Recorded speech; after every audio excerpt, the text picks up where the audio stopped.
আসসালামু আলাইকুম। প্রিয় দর্শক, আমরা কি এই মুহূর্তে প্রশ্ন তুলতে পারি যে ডক্টর ইউনূসকে কখন অ্যারেস্ট করা হবে, অথবা তার স্বাস্থ্য উপদেষ্টাকে কখন অ্যারেস্ট করা হবে? কেন এই প্রশ্ন তুলছি একটা উদাহরণ দিয়ে বলি, এবং এই প্রশ্নটির উত্তর বের করাটা, উত্তর মেলানোটা আমাদের জন্য খুবই প্রয়োজন। একটা উদাহরণ দিতে চাচ্ছিলাম, সেটি হচ্ছে যে গত 27শে মে রাজধানীর আদ্দিন হসপিটালে 6 নবজাতকের একসাথে মৃত্যুর ঘটনা ঘটল, যেটি সারা বাংলাদেশে আলোড়ন সৃষ্টি করেছিল। তো সেই ঘটনার পরপরই বা বিষয়টি যখন সর্বস্তর থেকে নানান ধরনের সমালোচনা জন্ম দিল, তখন সরকার কয়েকটি পদক্ষেপ গ্রহণ করলো। তদন্ত কমিটি গঠন করা হলো, তদন্ত কমিটি তদন্ত প্রতিবেদন দিল। সেই তদন্ত প্রতিবেদনে উঠে এলো যে হাসপাতাল কর্তৃপক্ষের গাফিলতি এবং দায়িত্বরতদের কর্তব্যের অবহেলার কারণে এই 6 নবজাতকের মৃত্যু হয়েছে। এবং সেখানে কারণগুলো উঠে এলো, যে কক্ষটিতে এই 6 নবজাতক ছিল সেটিতে আলো বাতাসের যথেষ্ট অপ্রতুলতা ছিল, এসি বন্ধের কারণে তাদের শ্বাস প্রশ্বাসের কষ্ট হচ্ছিল, ইত্যাদি ইত্যাদি অনেক কারণ। এবং পরবর্তীতে সরকার যে সিদ্ধান্ত নিল তা হচ্ছে আদ্দিন হসপিটালের লাইসেন্স বাতিল করা হলো, হাসপাতালটিতে তালা লাগিয়ে দেওয়া হলো। সব ঠিক আছে, আমরা এই বিষয়গুলোকে অবশ্যই সাধুবাদ জানাই। যদি দায়িত্বে অবহেলার কারণে এবং দায়িত্বে গাফিলতির কারণে হাসপাতাল কর্তৃপক্ষের লাইসেন্স বাতিল করা হয় এবং হাসপাতালে তালা লাগিয়ে দেওয়া হতে পারে 6 শিশু মৃত্যুর জন্য, তাহলে 643 জন শিশুর মৃত্যুর জন্য ডক্টর ইউনূসের কী শাস্তি হবে?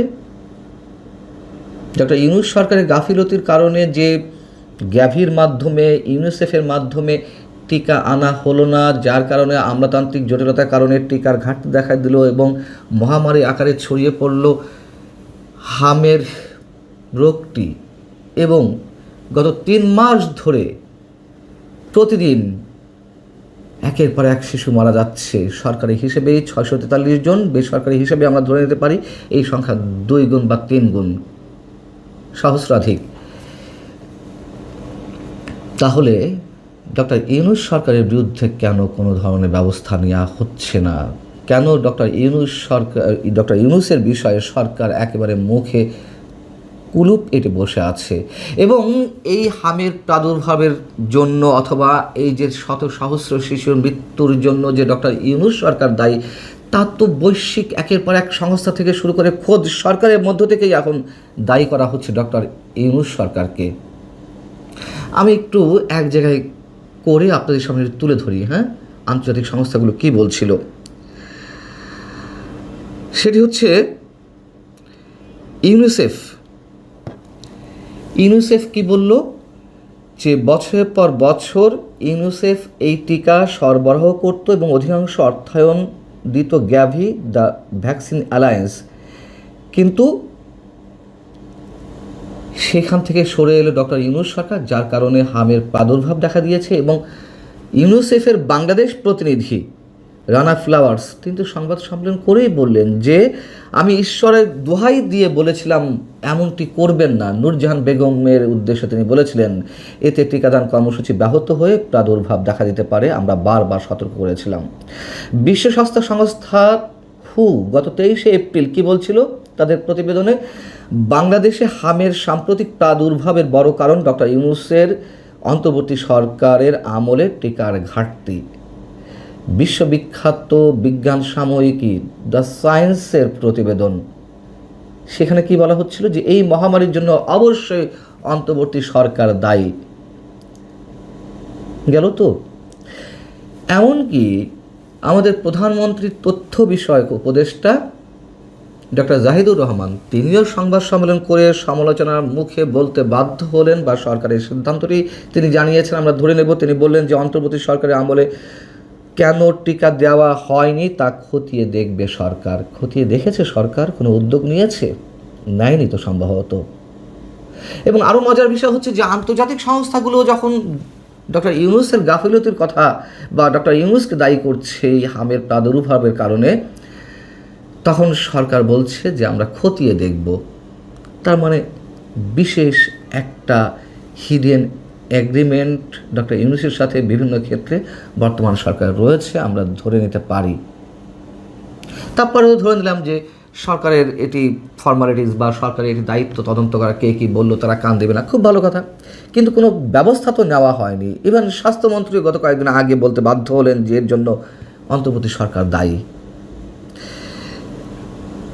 এত কিছু হয়ে যাচ্ছে, তারপরেও ডক্টর ইউনূসের বিরুদ্ধে টু শব্দটি উচ্চারণ করা যাচ্ছে না। এমনকি আদালতে যে একের পর এক মামলার আবেদন করা হলো সাধারণ মানুষদের পক্ষ থেকে কিংবা আইনজীবীদের পক্ষ থেকে, এবং সবশেষ একজন সংসদ সদস্য মামলা করলেন ডক্টর ইউনূস, তার স্বাস্থ্য উপদেষ্টা নূরজাহান বেগম সহ 5 জনের বিরুদ্ধে, সেই মামলাও খারিজ করে দেওয়া হলো।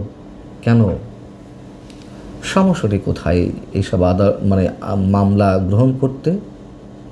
সমস্যাটি কোথায় সরকারের উদ্দেশ্যে আদালতের কোনো বক্তব্য বা নির্দেশ আমাদের সামনে আসতে?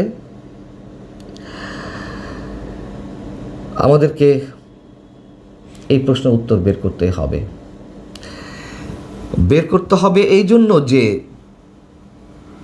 ডিপ স্টেটের প্রতিনিধি হয়ে ডক্টর ইউনূস এসেছিলেন, ডিপ স্টেটের হয়ে মার্কিন চুক্তি করেছেন, ডিপ স্টেটের হয়ে আমাদের স্বাধীনতার সার্বভৌমত্ব হুমকির মুখে ফেলেছেন।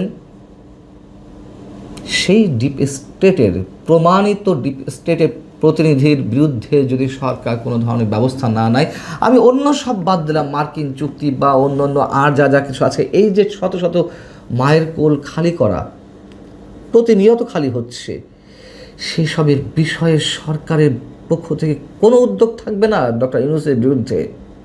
যদি না থাকে, মানুষ অনেক কিছু মিলিয়ে নেবে। কার সাথে কে যুক্ত, কে ডিপ স্টেটের প্রতিনিধি, কে ডিপ স্টেটের হয়ে এখনও খেলছে, কারা ক্ষমতায় আছে, কারা ক্ষমতায় আসতে চায়, অনেক হিসেবেই জনগণের কাছে পরিষ্কার হয়ে যাবে। এবং অনেকে বলছেন যে আদ্দিন হসপিটালের গাফিলতির কারণে যদি 6 শিশুর মৃত্যু হয় এবং তার জন্য হাসপাতালে তালা লাগানো হয়, যেহেতু ডক্টর ইউনূসের সরকার এখন নেই বা রাষ্ট্র তো বা সরকার একটি বিমূর্ত প্রতীক, তাহলে তার ইউনূস সেন্টারে কি তালা লাগানো হবে? এই কথাগুলো মানুষ বলছে অবশ্যই আবেগের বশে, কিন্তু তাদের এই আবেগ তো ঠুনকো কিছু নয়। ভালো থাকুন সবাই, আল্লাহ হাফেজ।